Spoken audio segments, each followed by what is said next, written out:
வணக்கம் ஃப்ரெண்ட்ஸ், இன்னைக்கு நம்ம ரெட்டர் ரெசிபீஸ்ல சூப்பரான ஒரு ஸ்வீட் தான் பார்க்க போறோம்.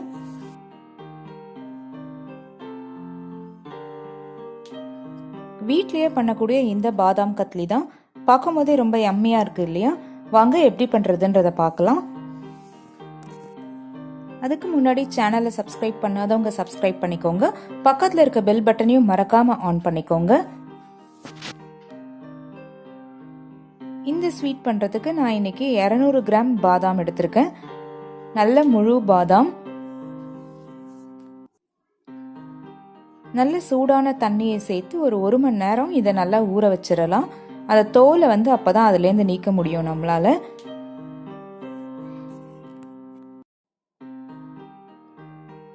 குறைஞ்சது 1 மணி நேரம் ஊறட்டும்.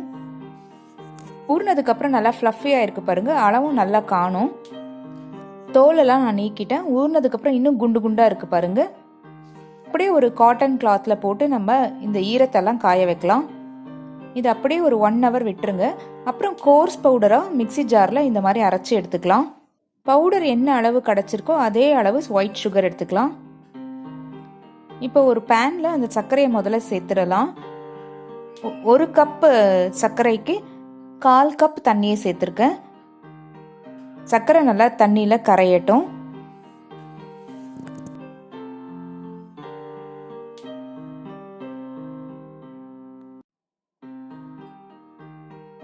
கொஞ்சம் கரைய ஆரம்பிச்ச உடனே ஒரு டேபிள் ஸ்பூன் அளவுக்கு நீங்க நெய் இதுல சேர்க்கலாம். நான் இப்போ ஒரு 2 டீஸ்பூன் அளவு நெய் தான் சேர்த்திருக்கேன். அதுவும் சேர்ந்து கொதிக்கட்டும்.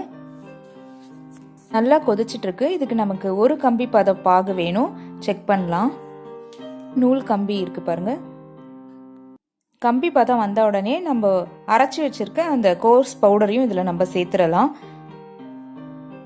ரொம்ப ஃபைன் பவுடரா இருந்தா அது டேஸ்ட் இருக்காது பாதாம் கத்திலிக்கு.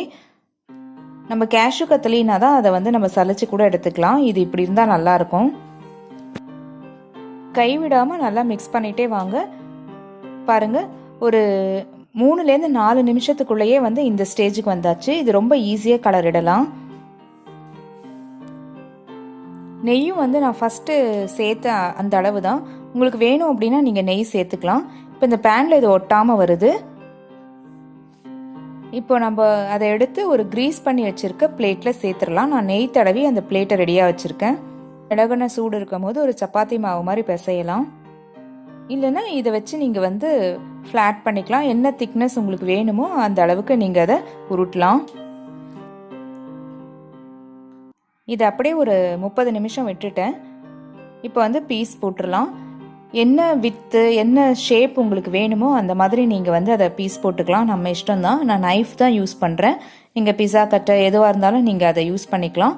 இந்த தட்டு இல்லை அப்படின்னா கூட நீங்கள் ட்ரே யூஸ் பண்ணிக்கலாம். இல்லைனா பட்டர் பேப்பர் எதில் வேணாலும் நீங்கள் இதை திரட்டி இந்த மாதிரி ஸ்லைஸ் போட்டுக்கலாம். நான் டயக்னலாக இப்போ கட் பண்ண போகிறேன் டைமண்ட் ஷேப் வர்றதுக்கு. ஸோ அந்த கார்னர்ஸ்லாம் மட்டும் நான் கொஞ்சம் சின்னதாக கட் பண்ணி எடுத்துடுறேன். பாருங்க, இந்த சைஸ் கரெக்டாக இருக்கும். அது கத்திலி ஷேப் நல்லா இருக்கும். நீங்கள் ஸ்கொயர் போடுறத விட இந்த மாதிரி போட்டிங்கன்னா நல்லா இருக்கும். நம்ம இஷ்டம்தான்.